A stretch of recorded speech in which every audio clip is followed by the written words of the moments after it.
સુરત કૃષિ યુનિવર્સિટીની ભલામણની અવગણના ઓક્ટોબરથી શેરડીની કાપની ભલામણ કરાઈ હતી. મહુવા અને સાયણ સુગરે ઓક્ટોબરમાં જ શેરડીની રોપણી કરવાનો ખેડૂત હિતમાં કર્યો હતો નિર્ણય. સુરત કૃષિ યુનિવર્સિટીની ભલામણની અવગણના કરાઈ છે. ઓક્ટોબરથી શેરડીની કાપણી કરવા ભલામણ કરાઈ હતી. મહુવા અને સાયણ સુગરે ઓક્ટોબરમાં જ શેરડીની રોપણી કરવાનો ખેડૂત હિતમાં કર્યો હતો નિર્ણય. સપ્ટેમ્બર માસમાં રોપણી થતી હોવાથી કાપ ઉત્પાદનમાં ઘટાડો કરાયો છે. પહેલા વીઘા દીઠ 35 થી 40 ટન શેરડી થતી હતી, જે ઘટીને 25 થી 30 ટન પહોંચી છે. ઘાસચારો વધુ ઉગાવવાને કારણે દવા છંટકાવનો ખેડૂતોએ વધુ ખર્ચ કર્યો છે. ઘાસ મારવાની દવા છંટકાવથી જમીનની ફળદ્રુપતાને વધુ નુકસાન થઈ રહ્યું છે. જયેશ પટેલ, ખેડૂત આગેવાન. સમગ્ર દક્ષિણ ગુજરાતનો મુખ્ય પાક શેરડી છે અને સ્વાભાવિક છે કે જ્યારે આટલું મોટું સહકારી માધ્યમ હોય અને એને કારણે ખેડૂતો આર્થિક રીતે મજબૂત થયા છે. તો ખાસ કરીને જે સ્થિતિ બની છે, જે રીતે વાવેતરની જે પેટર્ન છે, 10 વર્ષ અગાઉ તો લગભગ ઓક્ટોબર મહિનામાં સુગર ફેક્ટરીઓ વાવેતર આપતી અને એ પ્રમાણે ખેડૂતો કરતા હતા.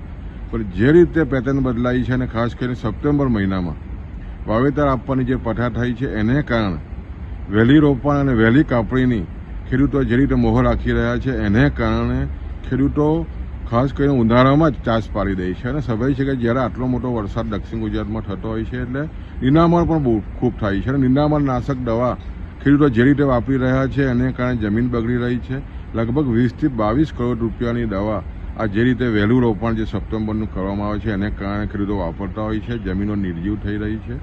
અને ખાસ કરીને યુનિવર્સિટીના ડૉક્ટરોની પણ ભલામણ છે કે જ્યાં દક્ષિણ ગુજરાતમાં આટલો મોટો વરસાદ થતો હોય અને જ્યારે આટલો મોટો વરસાદ થતો હોય ત્યારે સ્વાભાવિક છે ઉગાવો પણ ઓછો આવતો હોય છે.